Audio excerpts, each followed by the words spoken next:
Buenas tardes, bienvenidos y muchas gracias por acompañarnos otra vez más a nuestras conferencias de la Universidad Popular Carmen de Michelena.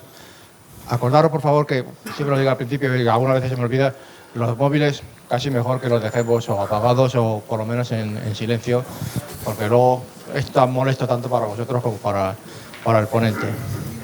La conferencia de hoy, como veis, lleva por título La ilustración en España, ilustrados versus anti-ilustrados. Va a tratar sobre la lenta evolución europea desde el fin de la Edad Media hasta finales del siglo XVIII. Pensamos que debido en gran parte por el freno que representaba la religión. De ello nos va a hablar Miguel Arévalo Sancho, historiador. Es un colaborador bastante activo de nuestra Universidad Popular. Estuvo incluso en la Junta Directiva. Y ya nos ha dado desde el año 2010, creo que empezaste, 12 conferencias. Y de ellas, como sabéis que soy muy costilla, me gusta investigar, hay algunas que tienen un aprovechamiento posterior tremendo. Bueno, aquella del siglo XIX creo que son 80 y tantos mil visualizaciones que tiene en nuestro canal de YouTube de la Universidad Popular, y la de Sesenio Democrático 50 y tantos mil. Pues ya, o sea que ahí dejamos un patrimonio tremendo. Yo os recomiendo, lo que yo hago es que yo me suscribo en YouTube y me avisa siempre que al canal de la Universidad Popular, claro. Y siempre que se suba algún vídeo, pues me avisa y es muy interesante verlo. Nada más, muchísimas gracias por tu colaboración desinteresada, porque no te pensamos pagar ni un duro. Así que muchas gracias. Cuando quieras. Si me tuviese pagar... Nada, pues muchas gracias, Eloy. Efectivamente quería hablar de la ilustración en España. Había quien decía que no había habido ilustración en España. Evidentemente la hubo. Si la comparamos con la ilustración francesa, que es la madre de la ilustración, que es la que expande las luces por todo el continente, pues es una ilustración menor. Y a lo mejor con la inglesa, pero con el resto de países no tenemos nada de que avergonzarnos, caramba. No sé si se lee bien. Yo es que me gusta ir dejando ahí el guión para seguirlo yo y porque también si lo vais leyendo vais sabiendo de qué va todo. Bien, el tema es que efectivamente tras la larga Edad Media el espíritu intelectual de Europa experimenta una muy lenta evolución que va a culminar en el siglo XVIII. Y la base fundamental del cambio es que la religión, que había sido siempre la base fundamental del pensamiento y de la acción, fue siendo apartada poco a poco por razonamientos de carácter no secular. Digo Edad Media, habría que decir que la Baja Edad Media ya hay un cierto cambio y se inicia con el humanismo del Renacimiento, que pertenece a la Baja Edad Media, en Italia. Señala el camino que luego va a seguir la Reforma protestante, que evidentemente ellos no pretenden secularizar la sociedad, pero que lo van empujando hacia ello. A mediados del XVII, la Iglesia había perdido la suprema autoridad social y además está dividida, y surge la importantísima teoría de la libertad de conciencia, porque lo que implica la libertad de conciencia es la libertad de religión, la libertad de creencias. Todo eso le ha hecho perder poder a la Iglesia y la mejor demostración de esa pérdida de poder es la Paz de Westfalia.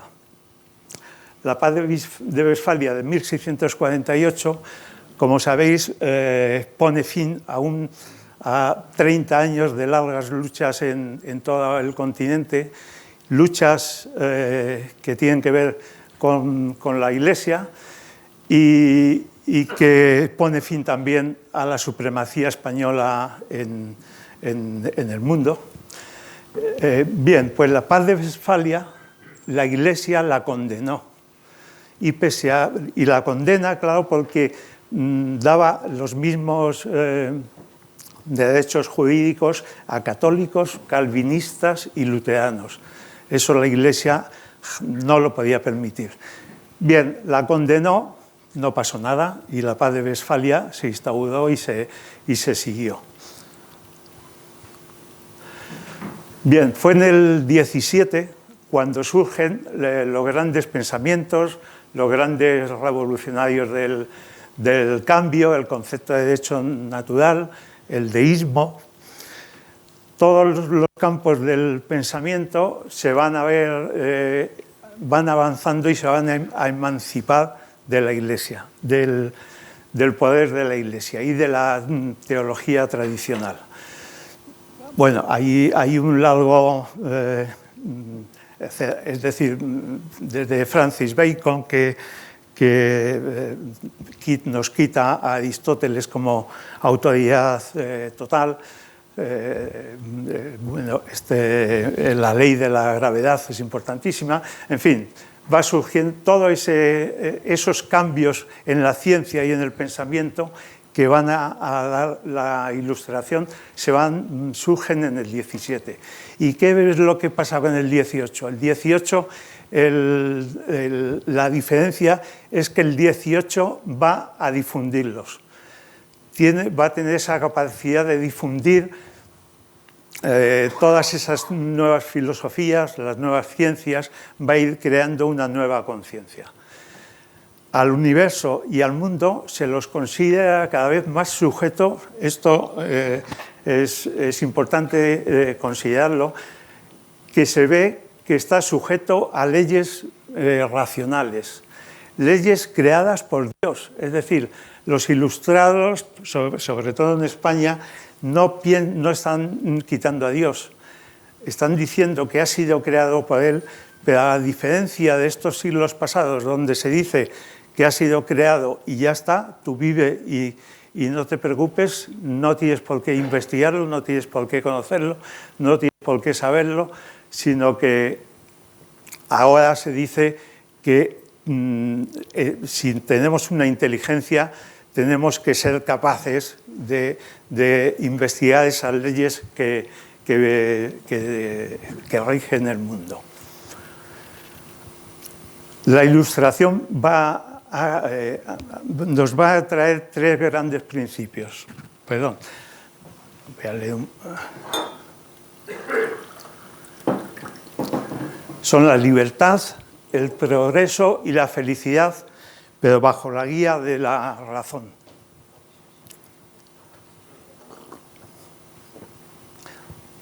Bien, la libertad supone el uso de la razón para no caer en lemas establecidos, supercherías, y hacernos independientes de los demás. Esa es la idea de los ilustrados de lo que es la libertad. El progreso es una idea individual, pero también colectiva. Muy importante la idea de colectividad. Ellos piensan el progreso de cada uno es importante porque tiene que redundar en el progreso de la comunidad. Y la felicidad, que ahora es una idea secularizada. La felicidad, aquí hay quien nos podría hablar más de estas cosas, pero la felicidad, que se ha hablado de siempre de la felicidad, yo creo por lo menos desde el siglo VIII, ¿no? Antes de nuestra era se ha hablado de felicidad, pero se ha hablado de felicidad como algo, etimológicamente felicidad, en todos los idiomas europeos, significa algo así como suerte, azar. Es decir, el hombre no podía hacer nada por llegar a la felicidad, le venía, si tenía esa suerte. Ahora no, ahora se considera un derecho. La Ilustración lo que trae es que vea la felicidad como un derecho del hombre. En la Declaración de la Independencia de las 13 colonias ya se habla que cada hombre tiene derecho a la búsqueda de la felicidad. La enciclopedia francesa también nos habla del derecho a la felicidad. Incluso nuestra Constitución del 12, la Constitución gaditana, también habla del derecho y el deber del Estado a proporcionar felicidad a los súbditos. La Ilustración es optimista, es un aire nuevo, un aire que desea cambios, están pensando en el hombre, en la felicidad del hombre, y es optimista, canta de una forma optimista la vida. Pero hay un hecho curioso, que es el terremoto de Lisboa de 1755, que les descoloca un poco. No digamos que hace un cambio total, pero les descoloca, porque, como sabéis, el espacio afectado es tremendo y Lisboa queda totalmente destrozada. Entonces, las mentes racionarias piensan que es un castigo divino, pero las que no, pues los ilustrados no son capaces de entenderlo, porque no tienen conocimientos para explicarlo. Y entonces les deja un poco descolocado.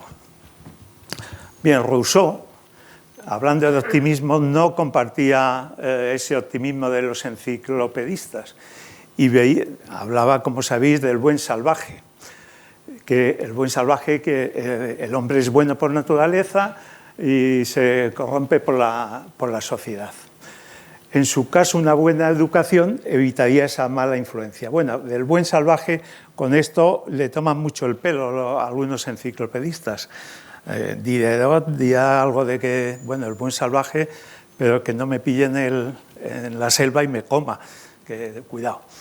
Pero, en fin, es el tema, como sabéis, de Suemil. Refutaba la enseñanza memorística y retardaba la educación religiosa hasta la adolescencia, y entonces lo que proponía era la enseñanza de la religión natural. Por todo ello, desde luego, inmediatamente cae en el índice, y aún así, y curiosamente, Rousseau es el ilustrado más conocido en España.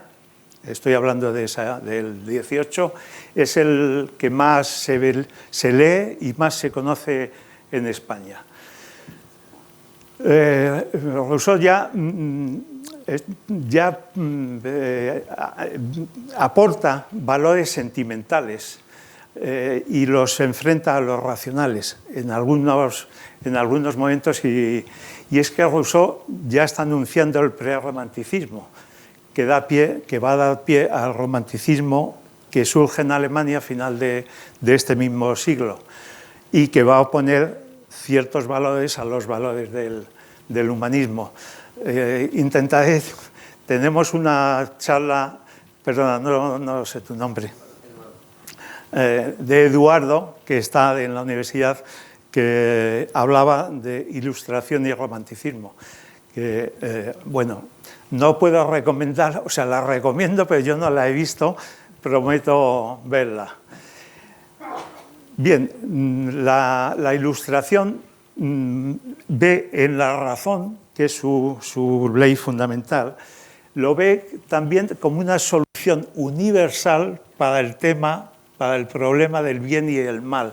Siempre se habla y se ha hablado de cómo distinguir el bien y el mal, cómo para mí el bien es una cosa y para ti a lo mejor es otra. Para los españoles el bien es una cosa y para... Bien, ellos decían que todo lo irracional es el mal, así de sencillo. Bueno, lo que pasa es que son también conscientes de que la razón lleva a ciertas contradicciones. Tenemos el grabado famoso de Goya con la frasecita de los sueños de la razón producen monstruos, que hay multitud de interpretaciones sobre el tema, ¿no? Pero se supone que es algo así como que los ilustrados pensaban que no se podía excluir a la razón, pero ojo, tampoco admitir solamente la razón. De alguna forma abre algo a los sentimientos, ¿no? Bien, en el siglo XVIII lo que hace también es que presencia la entrada de todas estas teorías, de este cambio de pensamiento en los países católicos. En 1929, Voltaire viene de Inglaterra lleno de pasión y enseguida se le añaden una serie de compañeros que enseguida se activan también y que despectivamente se les va a llamar desde esos momentos los filósofos. Se los llaman ya digo, despreciativamente. Pero lo que tienen es una fe profunda en la inteligencia humana para descubrir las leyes de la naturaleza y por medio de la observación y la razón poner en duda todas las creencias hasta entonces admitidas. Una vez que los filósofos hubieran roto definitivamente con la tradición católica, pusieron todo su empeño en mejorar la condición del hombre aquí. Y consecuencia de ello es la enciclopedia, donde tratan de recoger todo el saber, todo lo que en ese momento se podía tratar de cualquier rama de la ciencia o del saber en una sola obra, una obra monstruosa que es monstruosa que es la enciclopedia. Bien, con esa transformación del pensamiento hay otros cambios fundamentales. Coincide con ellos que es la burguesía, el avance de la burguesía. La burguesía que se ha originado en la Edad Media, sus miembros eran artesanos y mercaderes, empujan la sociedad agraria medieval hacia una economía de centros urbanos. Como sabéis, se inicia primero en el norte de Italia y en los Países Bajos. Todo eso va creando una gran red de comercio y va creando ciudades y va creando el ambiente urbano, que hasta entonces la sociedad vivía fundamentalmente en el medio campesino, en el medio rural. Habían pasado por alto la opinión de la Iglesia sobre la usura y la santidad de la pobreza. Lógicamente, la Iglesia condena la usura, pero es la primera que la practicaba. Las posesiones de la Iglesia eran tremendas y a través de los censos, de los arrendamientos y de los censos practicaba una usura feroz. O sea y no hablemos de la santidad de la pobreza, ¿no? Es en esos tiempos cuando no sé quién decía, si uno quiere perder la fe, no tiene más que ir a acudir a Roma, al Vaticano.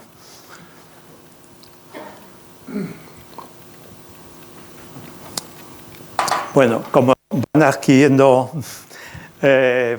importancia,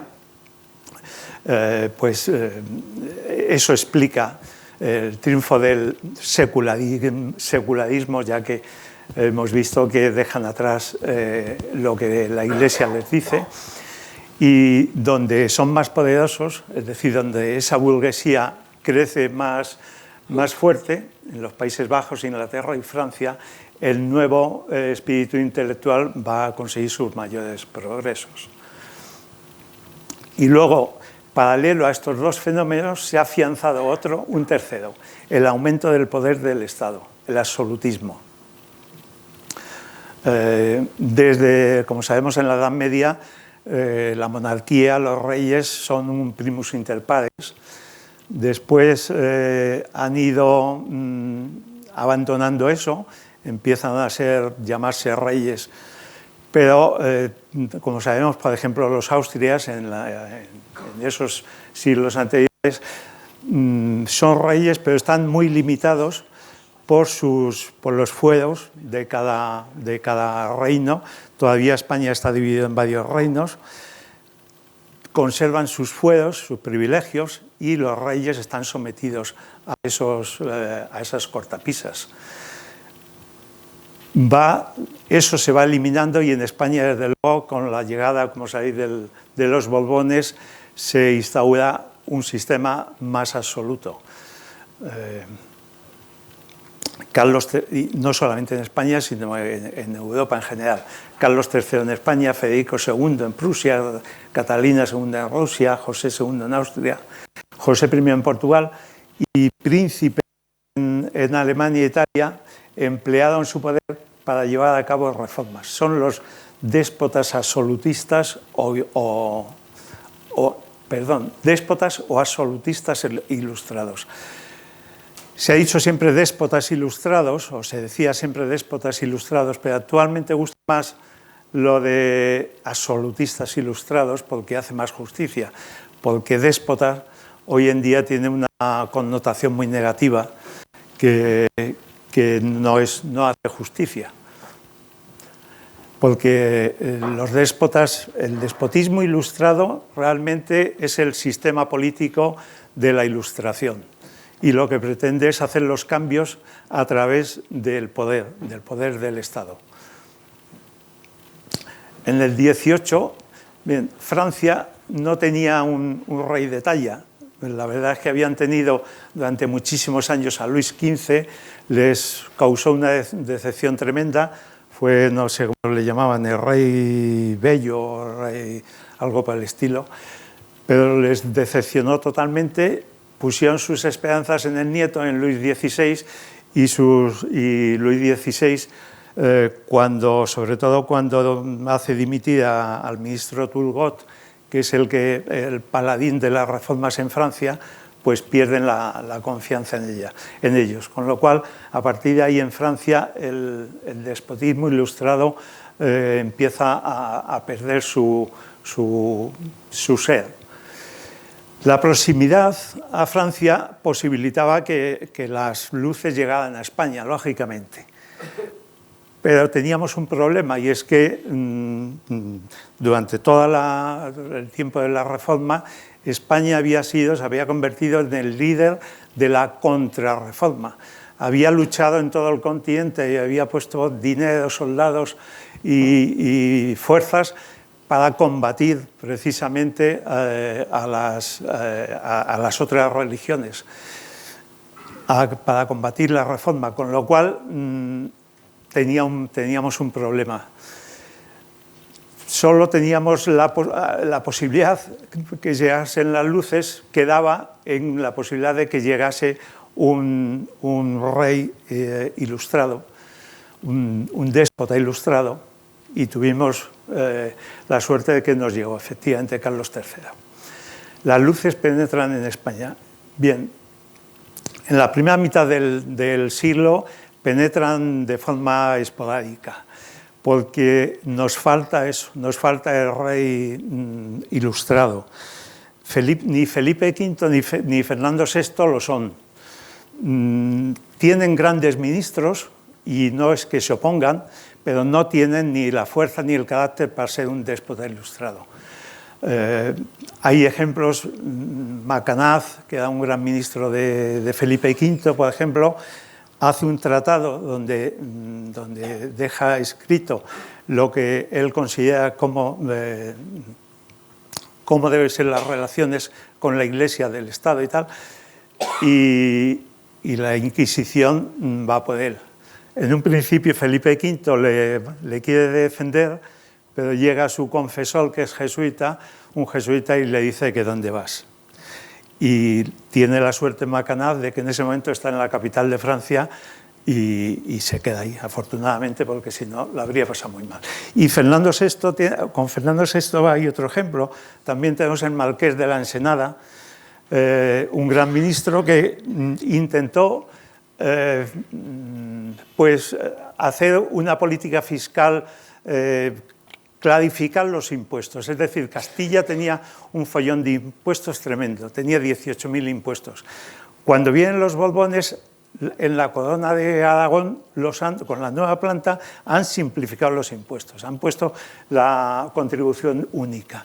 Y el Marqués de la Ensenada lo que pretende es hacer algo parecido, en Castilla, en el Reino de Castilla.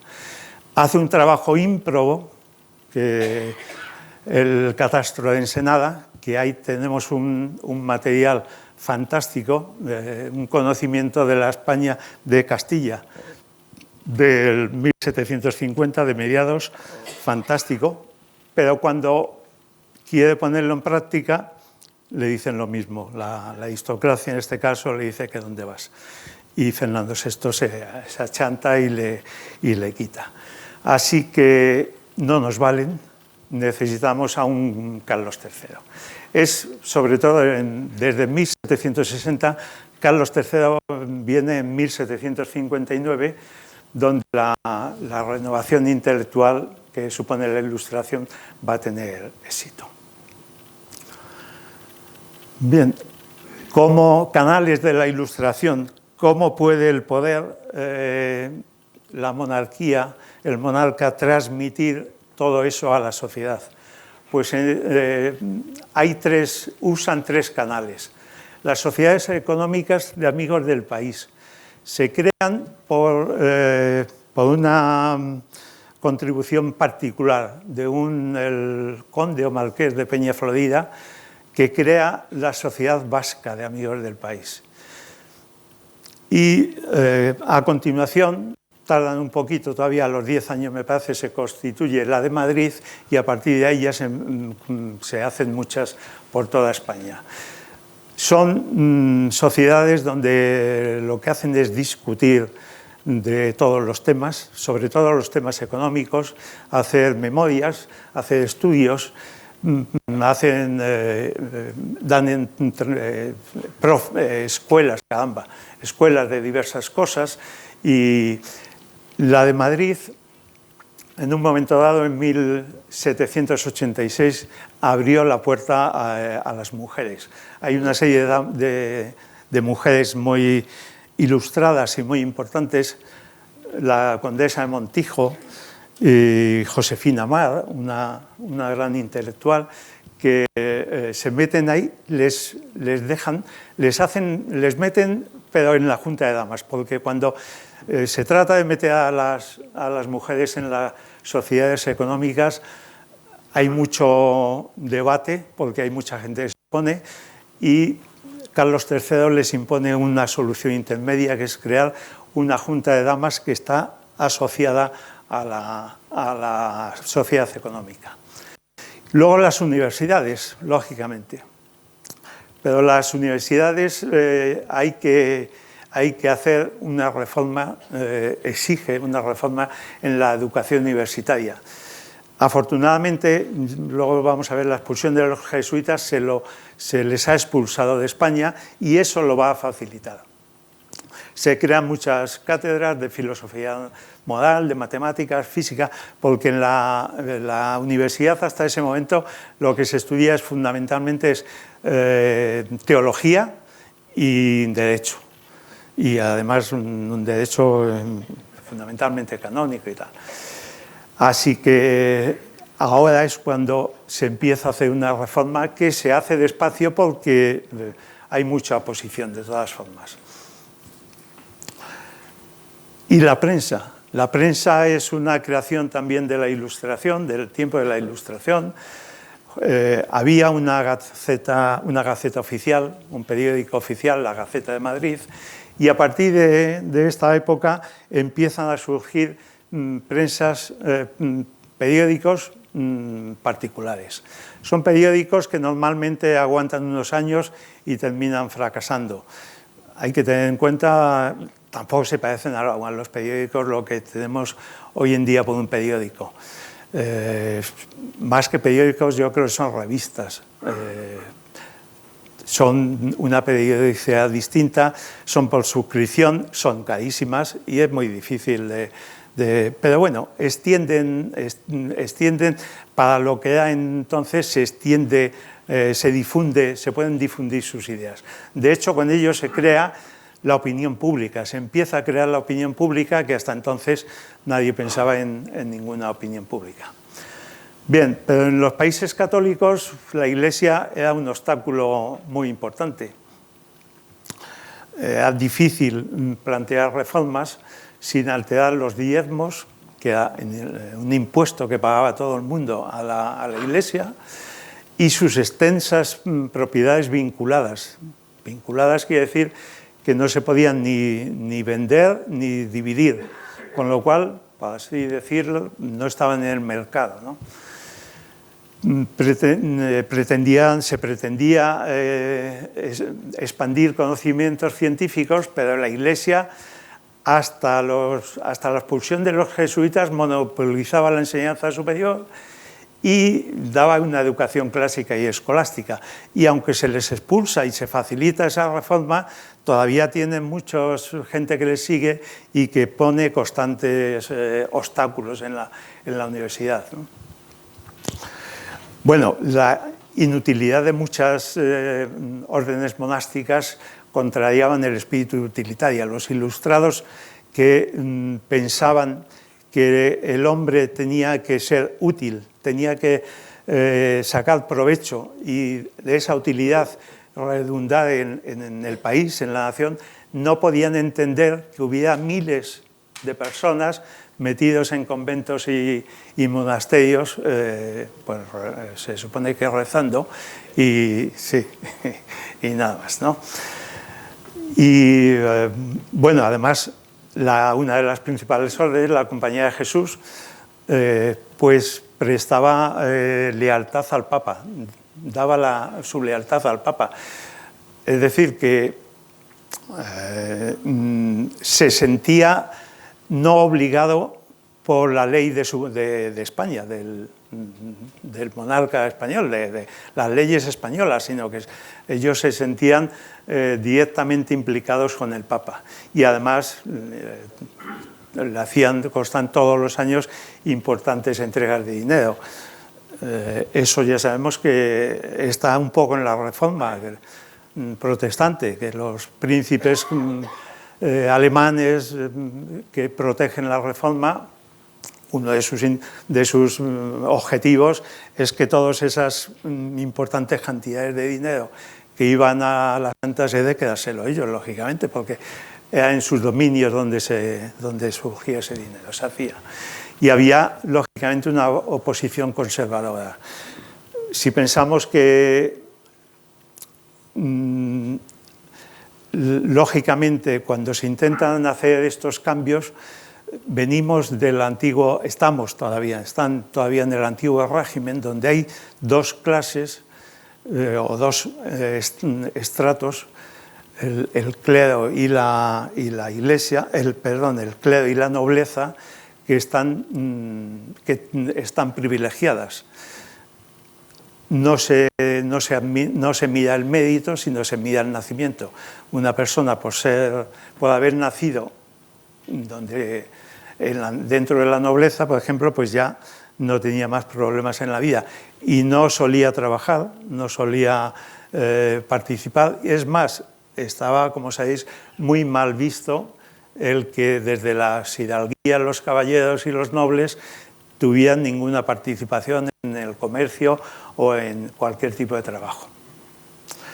Bien, bueno, pues entonces esa oposición va a surgir no en España, sino en todo el continente también. Y como siempre, igual que las luces surgen de Francia, la oposición teórica a las luces también va a surgir de Francia. Hay una serie de señores hoy en día prácticamente olvidados, pero que entonces tienen mucho éxito. Nonot y Bellier son franceses y Balsecchi, caramba, y Mozzi son italianos. Son muy leídos y la Ilustración dicen, es una conspiración contra la religión, pero también contra la monarquía. Lógicamente ellos quieren extender el demonio para aliarse con la monarquía para luchar contra contra ellos. La nueva filosofía pretende definir la ley moral mediante la tolerancia. La intransigencia es el alma de la fe contra la tolerancia, la intransigencia. Surgen multitud de escritos sobre la intolerancia. Es decir, el gran pecado, entonces, para todos estos señores es la tolerancia.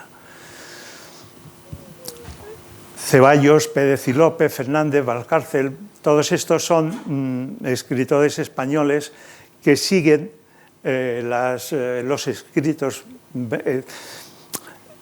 están siguiendo los escritos igual también igual que en las luces que de estos autores de éxito franceses. Estos nombres son hasta 1789, hasta la Revolución Francesa.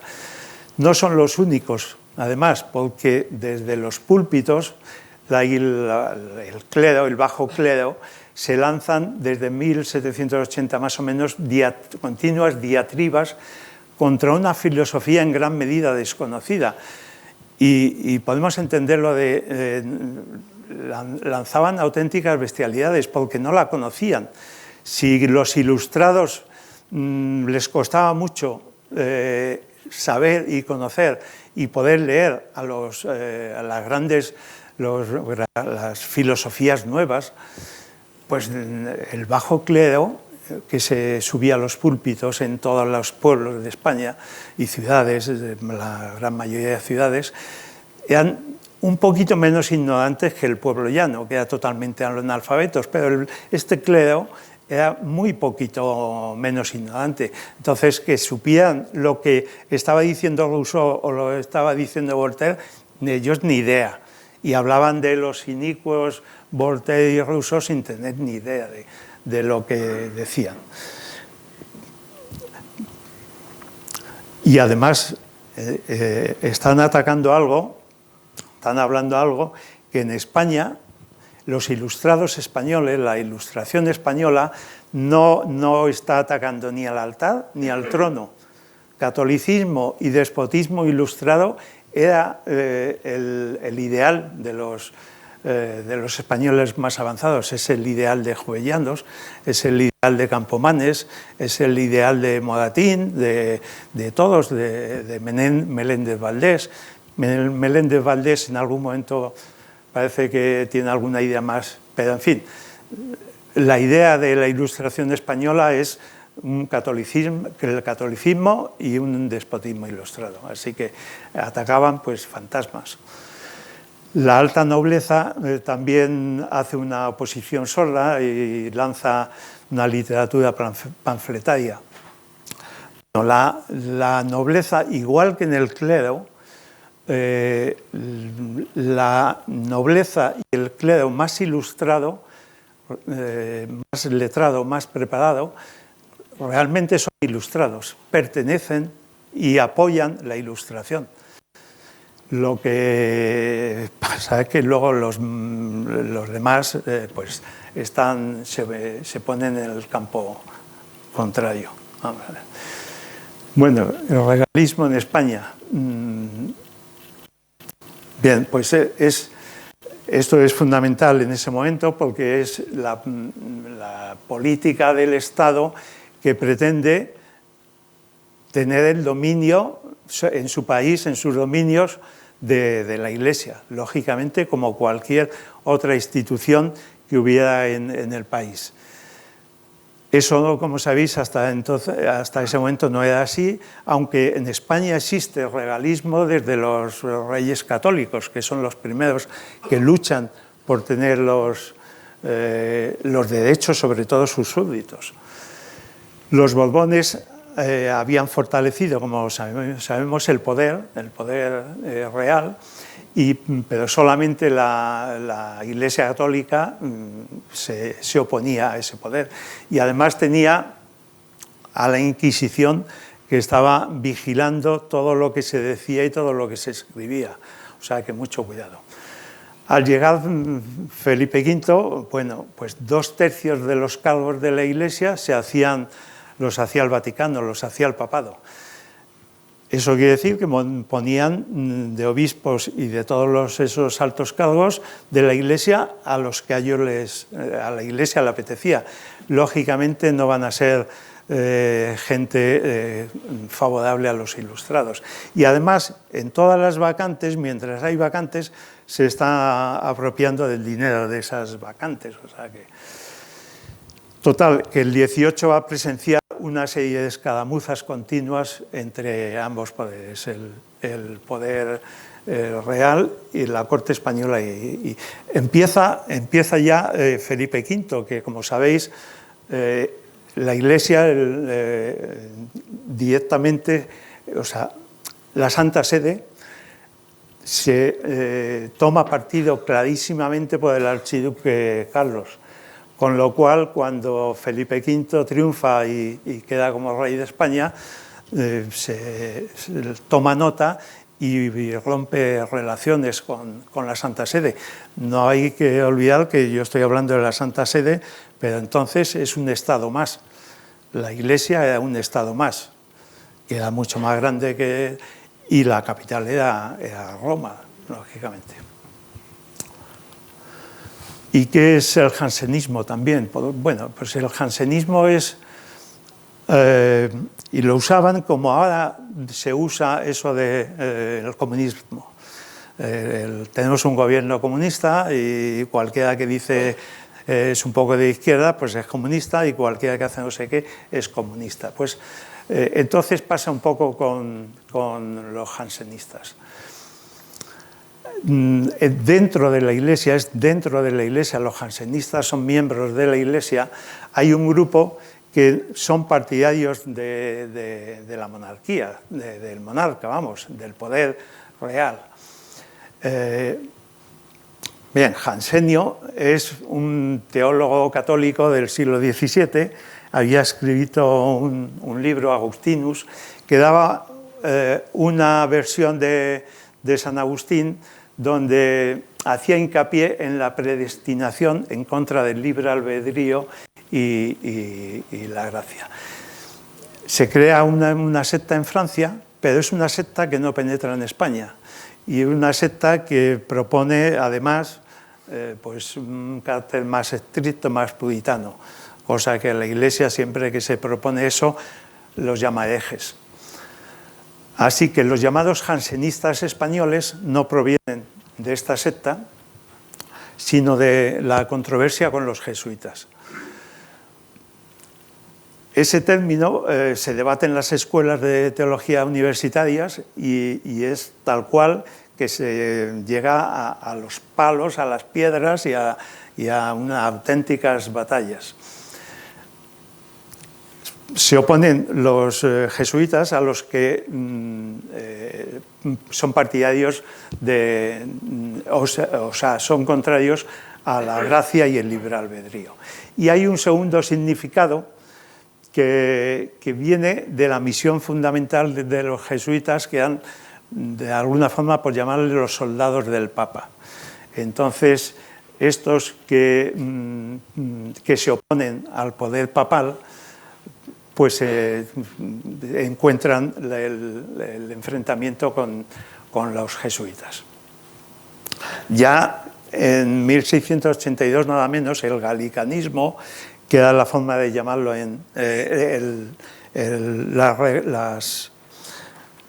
regalías, el regalismo en Francia, había rechazado las doctrinas del Papa, la doctrina como infalible, la infalibilidad del Papa, hasta que no lo ratificase un concilio.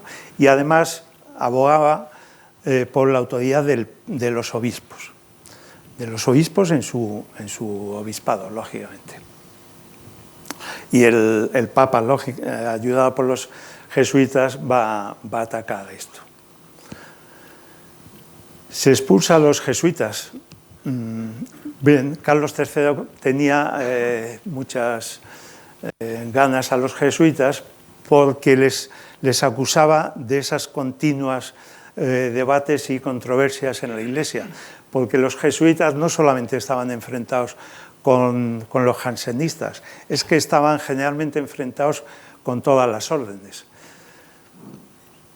De hecho, cuando les disuelven, se manda un escrito a todos los obispados pidiéndoles su opinión, y la mayoría pasan, y los que contestan, la gran mayoría dicen que están de acuerdo con su disolución. Así que además tenía dudas sobre su lealtad en América. Si tenías dudas sobre su lealtad en España, no digamos en América, y dado el conflicto de las misiones del Paraguay, que supongo que todos habréis leído cosas sobre ello. Las demás órdenes además les acusaban de acumular muchas riquezas y de ayudar o proteger a la aristocracia en la enseñanza. Los jesuitas tenían el Colegio Imperial de Madrid, donde los hijos de la alta aristocracia se formaban. Además eran soldados del Papa, y además había algún tema más por ahí aparte. Carlos III había pedido al Papa que iniciase el proceso de beatificación de un obispo español en Nueva España, Palafox, un tal Palafox, y que había escrito algo contra los jesuitas, y los jesuitas fueron al Papa y se pusieron, y no se hizo.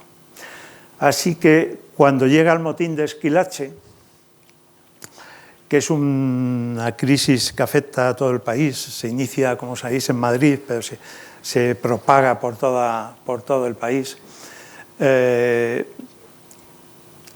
motín de Esquilache tiene otra serie de motivos. Hay el precio del grano, que ha subido muchísimo. Los ministros extranjeros que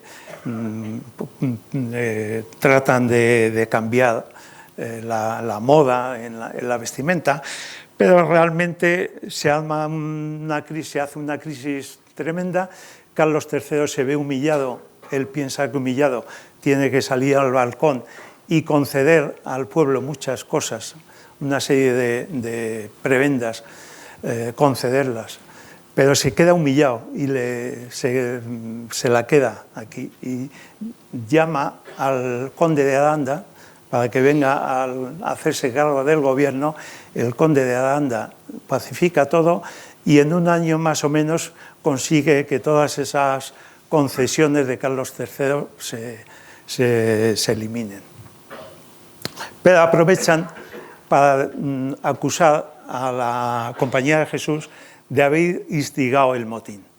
Eso no está muy claro, ni a favor ni en contra, no se puede demostrar, pero lo que sí está claro es que les acusan, y con eso, con motivo de ello, aprovechan para expulsarles. Otra cosa que pretenden los ilustrados desde siempre, están hablando de reformar la Iglesia.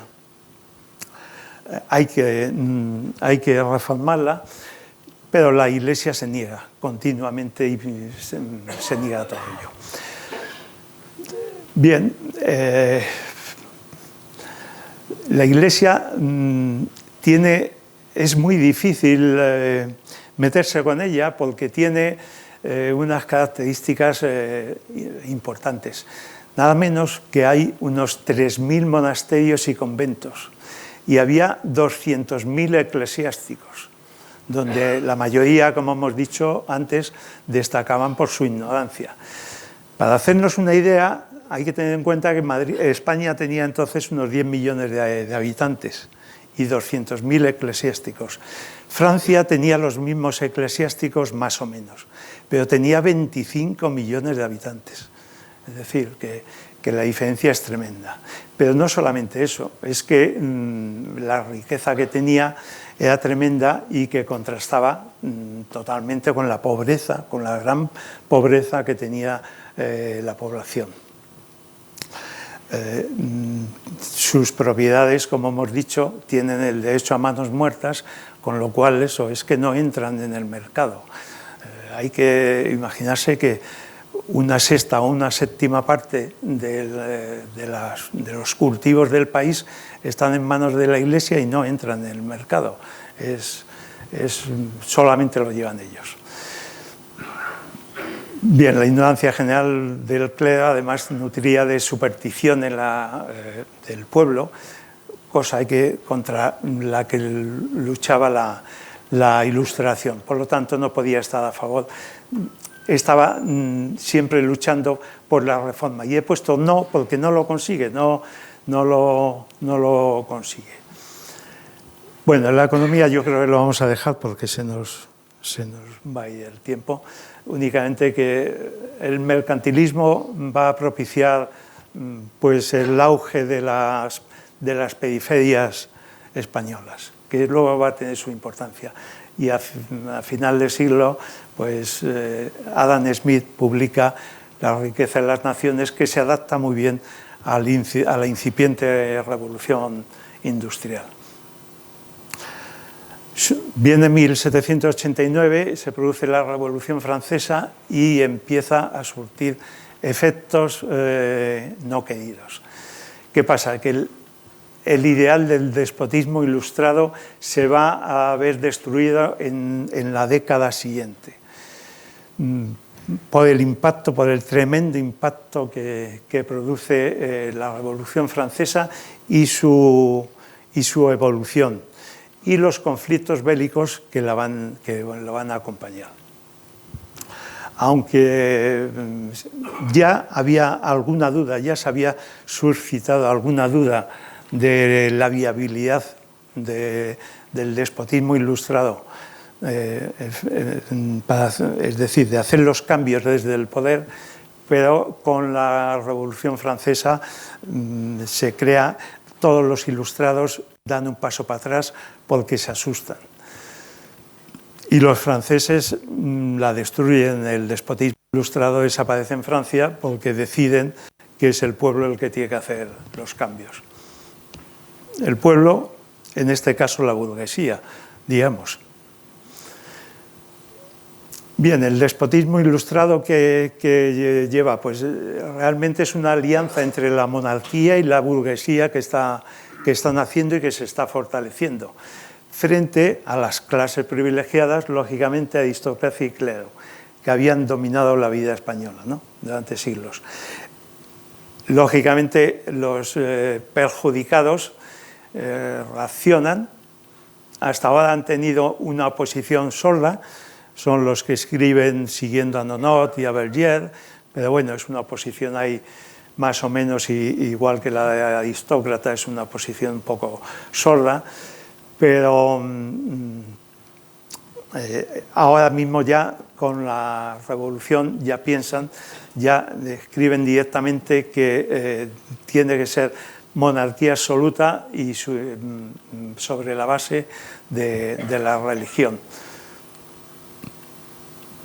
Esos cambios, en esos años empieza a haber un cambio hacia el conservadurismo y la represión, y tres hombres que han significado en España la Ilustración van a ver perjudicados porque son destituidos y Cabarrús y encarcelado. Jovellano lo sea más tarde, pero de momento se le manda a Asturias y tal.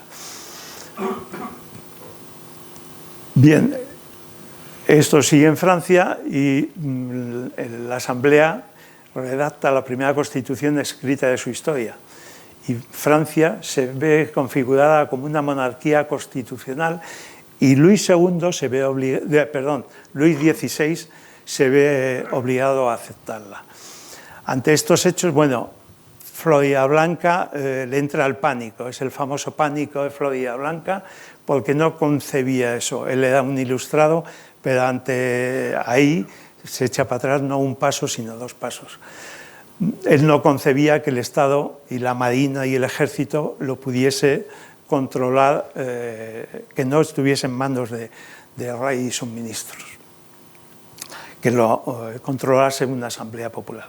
Así que Para ver la diferencia de dónde estamos todavía, ahí pongo que cuando Carlos IV convoca las Cortes de Castilla, que hacía tiempo que no servían, ni se convocaban, ni servían prácticamente para nada, para que jurasen a su hijo junto con alguna otra cosa, pues cuando entra todos los ministros se arrodillan y se descubren y tal.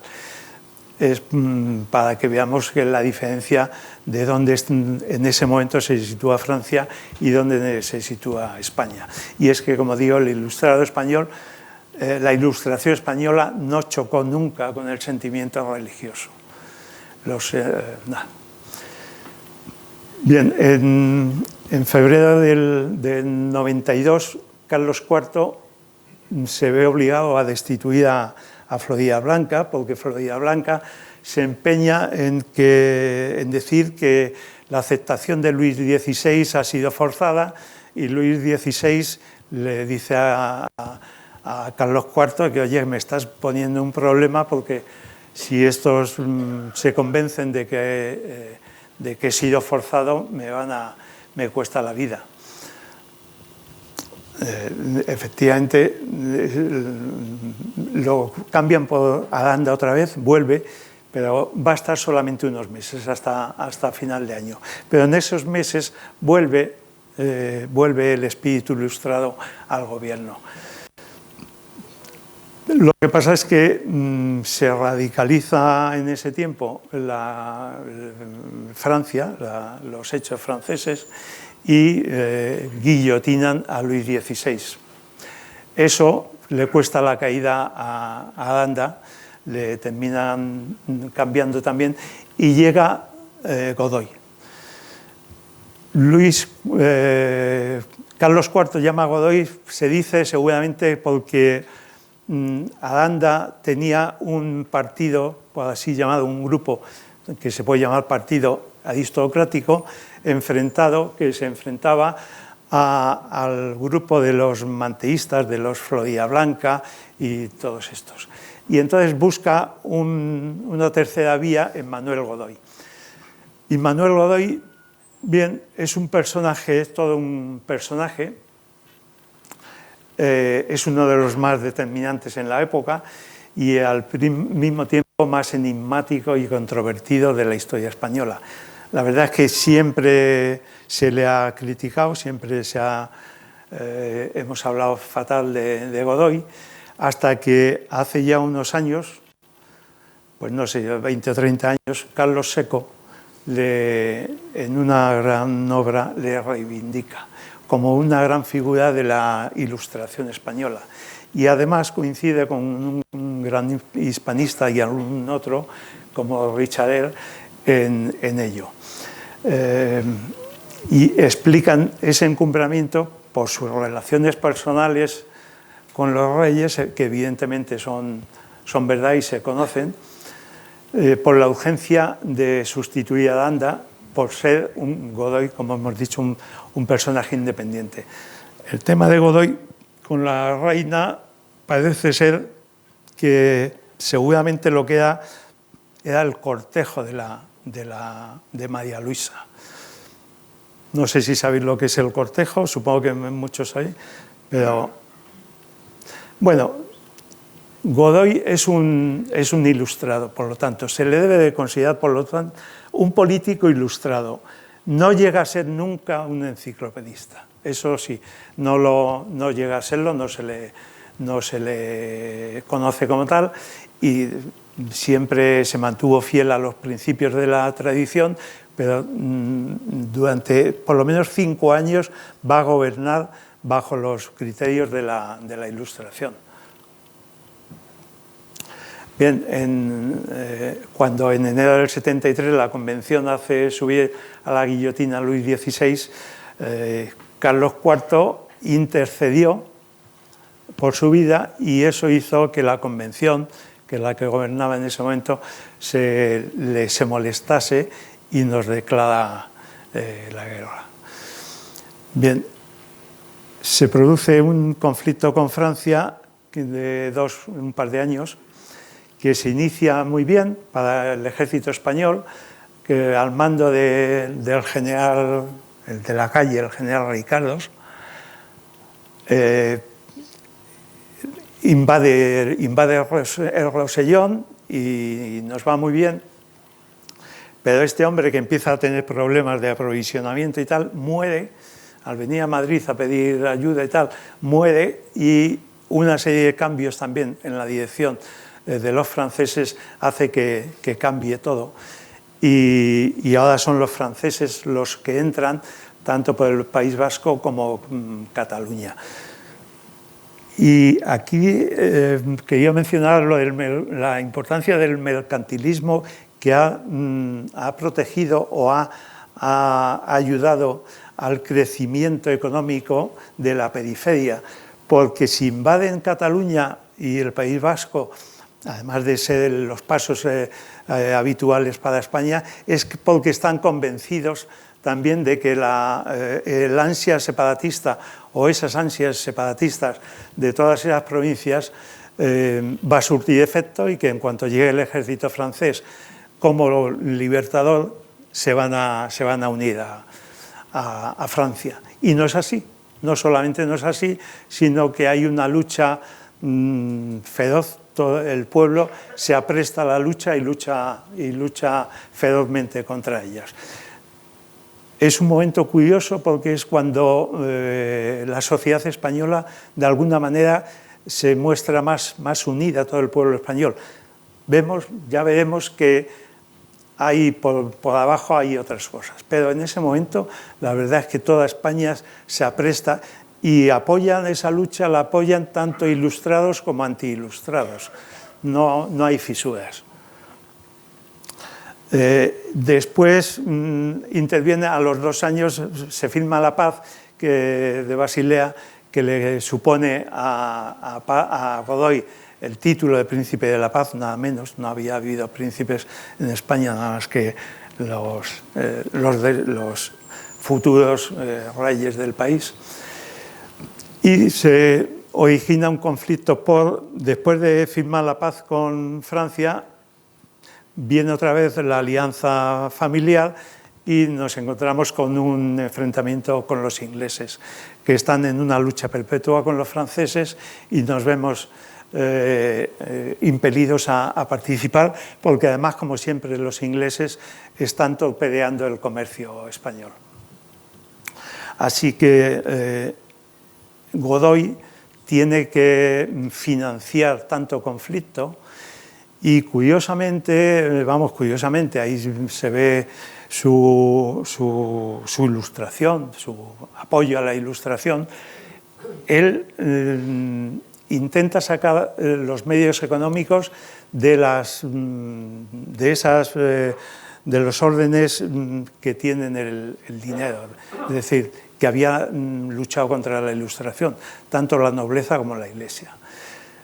Hace una primera desamortización eclesiástica, pero bueno, y hay mucha donación, pero no solamente cuesta mucho el conflicto, sino que además los ingleses han taponado el comercio, la llegada de las flotas, y la situación económica se hace pues muy mala. Hay que parar las obras públicas, las obras de los canales que se han empezado a hacer, las obras de las carreteras, todo eso se tiene que detener, y todo eso le cuesta a Godoy, que ya no consigue nunca buena fama, ni pese a hacer una política ilustrada, tiene la simpatía de los ilustrados, y no digamos la aristocracia, que le considera un advenedizo y tal. Y el pueblo tampoco, porque le ve como un frívolo que está ahí con María Luisa tonteando con ella o más, y no puede conseguir su amistad. Fíjate, el mito reaccionario, los sucesos de Francia no solamente hacen que muchos ilustrados echen un paso atrás, sino que también da lugar al despliegue total del del pensamiento reaccionario, el pensamiento antiilustrado, porque lo que vienen a decir es, veis, os hemos estado advirtiendo y veis lo que ha pasado. La ilustración, las nuevas ideas, lo que traen es el caos, la anarquía. Todo eso provoca un gran despliegue publicitario de las creencias reaccionarias y se plasman escritas en una tesis, sobre todo, que se debe al francés Agustín Barruel, que se basa fundamentalmente en una conspiración. Todo esto es producto de una conspiración, que vamos a hablar de ello. No va a expresar, desde luego, y eso supongo que os sonará un poco de lo que pasa hoy en día, no van a expresar argumentos racionales, desde luego. Apelan a mitos que levantan las pasiones de las clases más favorables a ellos, más reaccionarias. El mito fundamental es el de la existencia de una conspiración universal de las fuerzas del mal contra el bien. Tenía la ventaja de que estaba muy bien expuesta por este hombre y ofrecía una explicación muy sencilla de lo que había pasado, y lo que había motivado la Revolución Francesa. Por un lado, había una triple confabulación. Por un lado, era la conspiración de los filósofos, que alabando la razón, lo que pretenden realmente es destruir la fe, dicen. Por otro lado, la conspiración de los jansenistas, que desde dentro pretenden destruir la Iglesia. Y por otro lado, la conspiración de los masones. Ya empiezan a ser acusados los masones porque dentro de las logias intentan establecer un poco un modelo de sociedad más igualitaria. Bien, bueno, esto la mitología esta reaccionaria, ya digo que el principal autor de la triple conspiración, que luego van a seguir todos, es un francés, y toda esa mitología surge fundamentalmente también de Francia, o sea, no es española.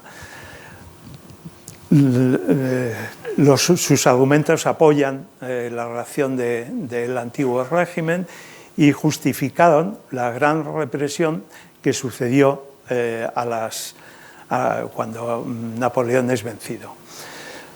Pero actualmente hay que decir que todos esos grandes autores de la anti-ilustración son autores perdidos, no se les conoce, están olvidados, son un poco la escoria pero sin embargo para Marcelino Menéndez y Pelayo, cuando yo era chaval y joven, no sé hasta qué momento, yo recuerdo que Marcelino Menéndez y Pelayo yo le tenía como un dios, era el sumum de la sabiduría. Y así es como me lo plantaron a mí siempre.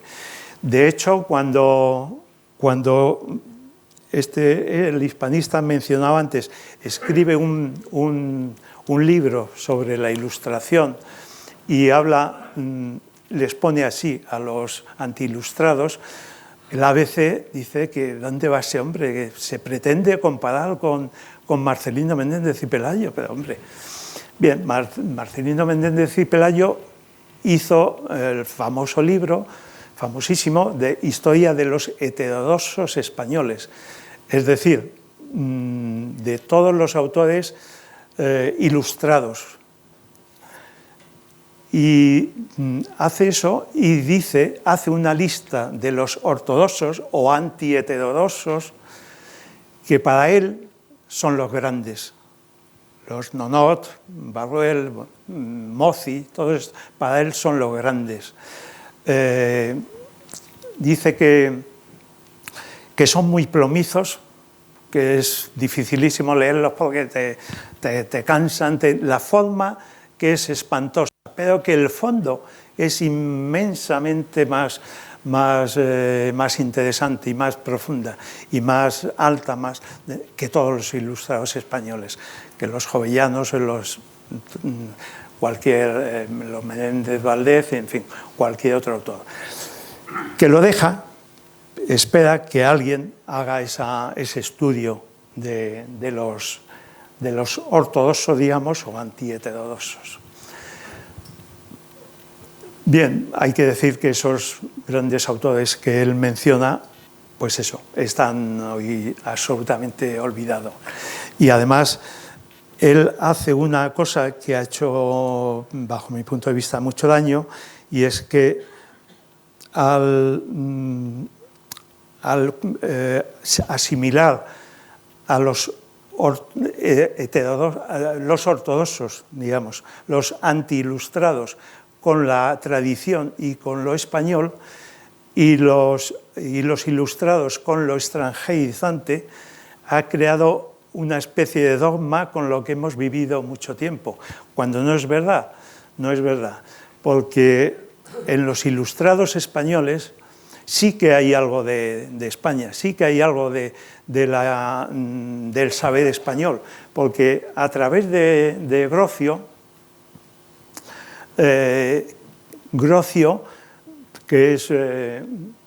Grocio ha desarrollado el derecho de gentes y el derecho natural a través de lo escrito por Francisco Suárez y por la Escuela de Salamanca. Con lo cual, estos que se están fijando en Grocio también, algo tienen de españoles, mientras que los que él dice tan españoles, pues no es ni tradición, porque surgen hace escasamente 50 años y además están siguiendo directivas extranjeras, francesas, italianas y tal. Bueno, hay algo más eso. Realmente la llamada tradición española no es ni tradición ni es española. El gran problema de las dos Españas que se está creando no es un problema característico o solo en nuestro país. Era el conflicto que se daba en todo el continente entre el antiguo régimen, el de los privilegiados, y la sociedad moderna, entre absolutismo y derechos humanos, y abarcaba realmente a toda Europa.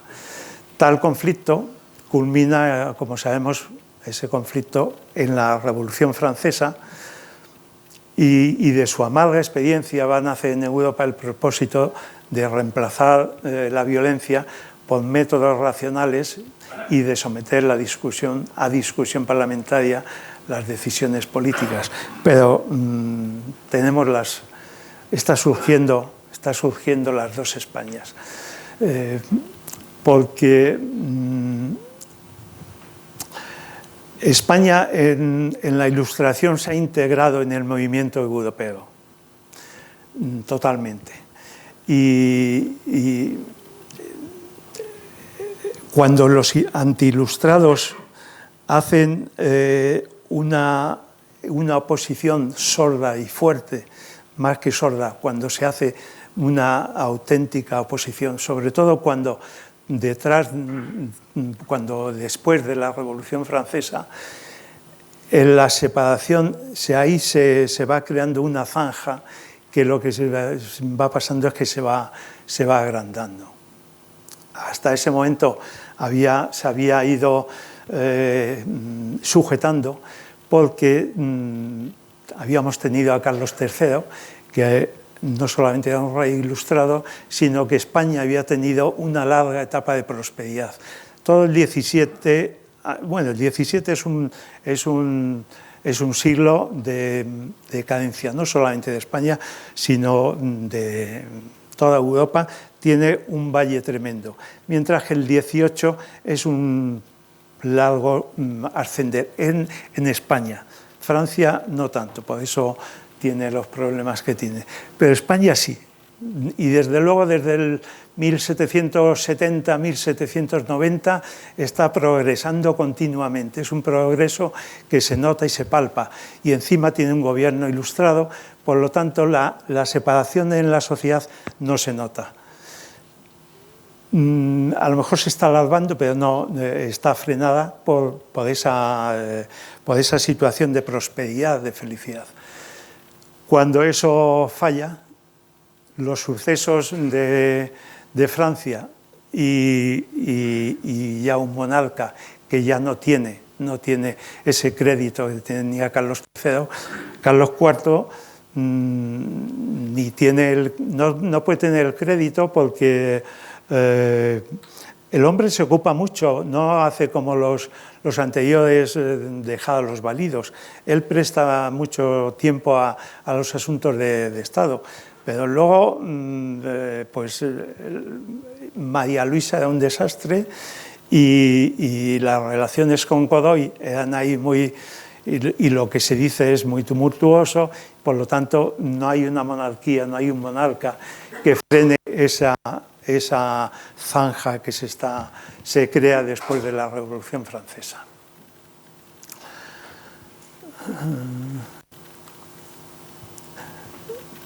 Con ello, pues la época del despotismo ilustrado ha terminado, se puede decir, y ha terminado por los hechos, por acontecimientos de fuera.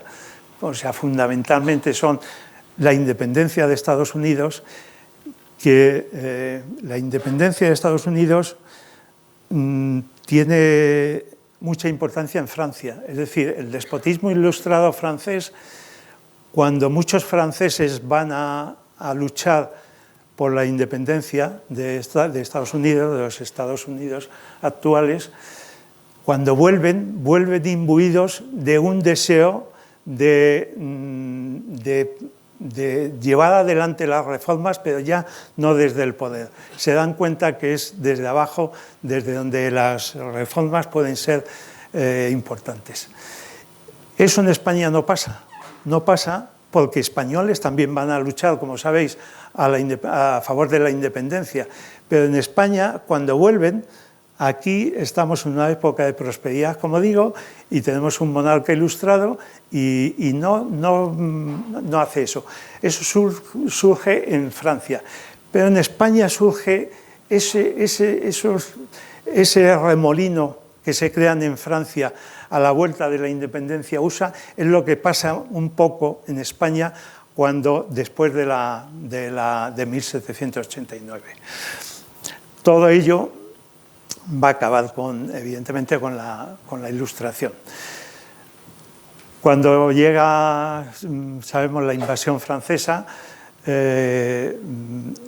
los reyes están en manos de Napoleón y una regencia convoca a Cortes en Cádiz y ahí, como sabéis, los liberales y los jansenistas, que son el grupo más activo y cualificado, aprovecha esa situación para abolir los señoríos, para abolir la Inquisición y para establecer la monarquía constitucional y hacer una constitución. ¿Qué pasa? Que ante ellos los eclesiásticos, es decir, la reacción, cuando las cosas cambian, cuando vuelve Fernando VII, pues vuelven sus disparos, la dirección del fuego, la lanzan, empiezan ya en pleno conflicto, empiezan a lanzarla a los llamados liberales, pero cuando terminan directamente la lanzan contra el pensamiento ilustrado, contra lo que ahora ya son directamente liberales. Las masas, además, están acondicionadas por sus clérigos en tanto púlpito, pues estaban preparadas en 1814 para acoger de nuevo el absolutismo y el ultramontanismo. Volvemos a la alianza del trono y el altar. Es tremendo la escena del Vivan las Caenas cuando llega Fernando VII y en no me acuerdo qué plaza de Madrid le quitan los caballos y se pone en Pueblo de Madrid a llevar el coche de Fernando VII. Bueno, pues eso todo es. Muchas gracias.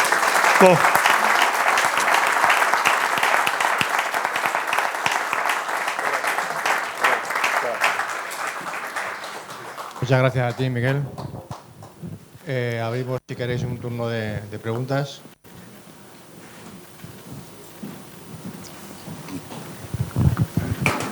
Muchas gracias, Miguel, porque nos has clarificado muchas cosas.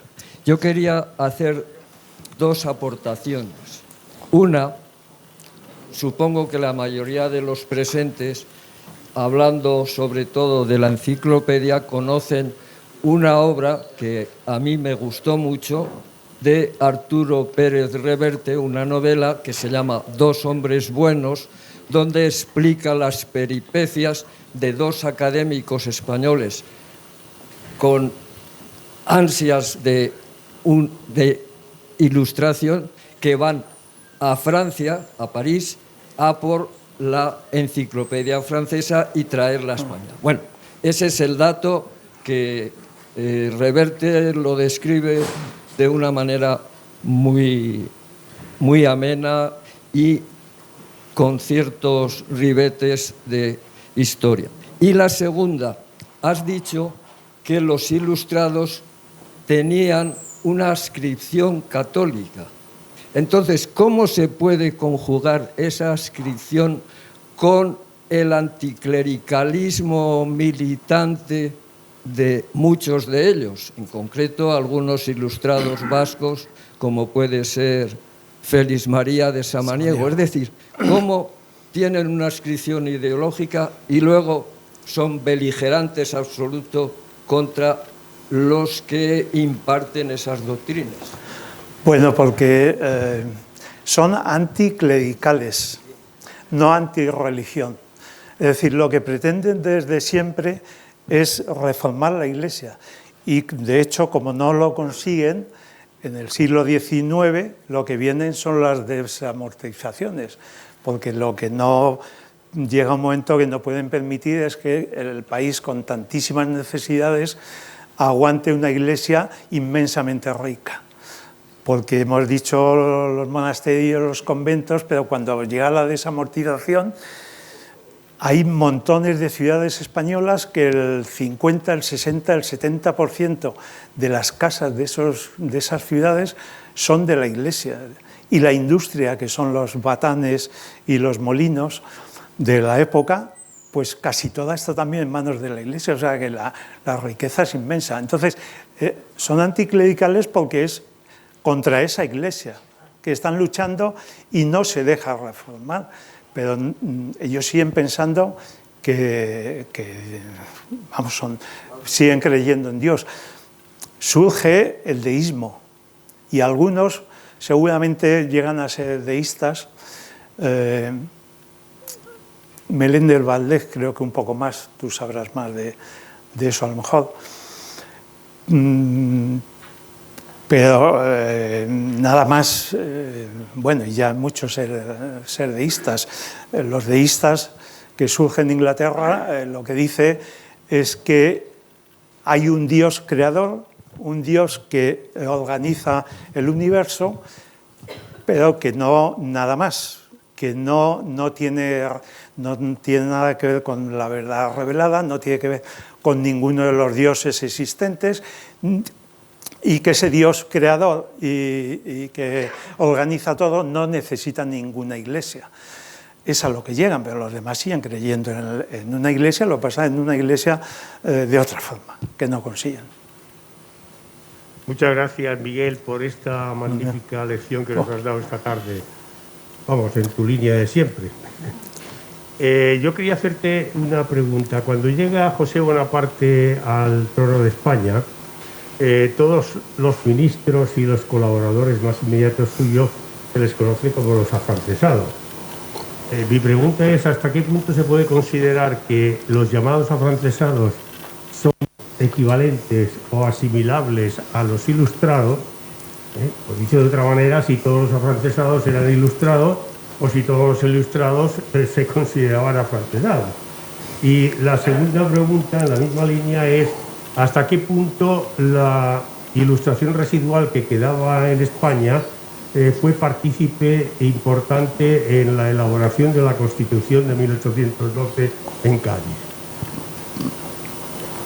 Bien, pues vamos a ver. Los ilustrados fundamentalmente van a ser, digamos, afrancesados. Lo que pasa es que toda esa playa de ilustrados españoles famosos, célebres, importantes, van a fallecer por esas fechas. Entonces, lo que se encuentra ya con José I, ya es una nueva generación, con José I y en esa época. Entonces, hay una generación, hay una serie de gente que se posibilista, que se alía, que se junta a José I pensando que esa es la solución para el país, y hay otro grupo, pero que ya son mucho más modernos, que son los liberales, que se oponen. Los liberales tienen una tradición más inglesa, intelectualmente es una elaboración más del parlamentarismo inglés, mientras que los afrancesados, igual que los ilustrados, provienen de la ideología, vamos, de la ciencia francesa.